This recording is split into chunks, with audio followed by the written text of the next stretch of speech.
David Falk said something the other day about LeBron cherry picking, and they was talking about it this morning. And I'm like, that's interesting to use the term cherry picking when, if we're going to make a fruit basket here, maybe I'll sing you one after I leave for having me on the show. Thank you, Rich. But the careers of the LeBron and Michael Jordan, it's not apples and apples for a number of reasons. But the cherry picking terminology of it all, coming from someone who literally had John Thompson, Dean Smith, and Mike Krzyzewski supporting his business, putting superstar athletes in his lap. I think he was part of the Cherry Clan. My dad used to sell that candy back in the day.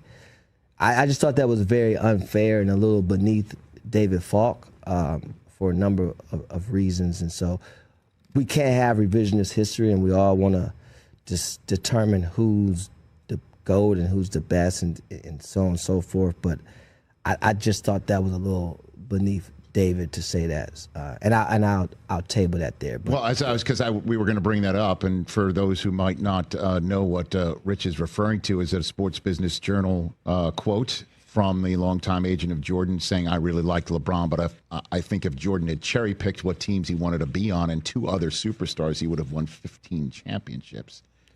And again, when you look at that, right? Again, the cherry pick, I've discussed that. The two other superstars,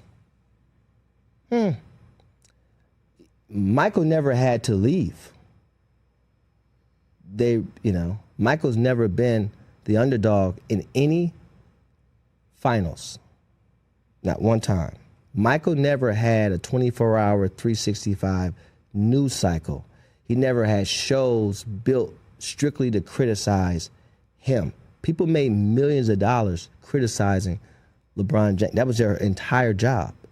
And when you talk about the difficulty of it all, Michael played for Dean Smith, Michael played for Phil Jackson, and Michael had Jerry Krause. I'm the biggest Michael Jordan fan ever. I love Michael Jordan. And I don't think Michael Jordan would have used the term cherry pick, so I'm not up here to discredit Michael Jordan. I think Michael Jordan transcended our game to a level that we all benefited from, right? And I'm more so focused on less about who's the GOAT and why I can't be at a dinner with those two guys having a great conversation, or why I can't put, a little bit of the money that I've earned into a fund that those two guys have formulated so we can be a part of the deal flow from the Blackstones and the Apollos and the Andreessen Horowitz and things of that nature. Mm-hmm. And I think that those type of comments is also the reason why people that look like me in my community always think there can only be one king. What's up, y'all? So first of all, I want to thank y'all so much for tapping into my channel. I appreciate y'all. And the clip of the show, y'all, that was Rich Paul. And Rich Paul, that is LeBron James's agent.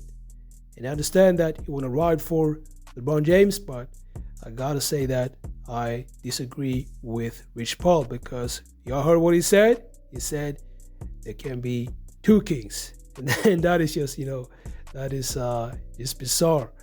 I don't understand why he said that.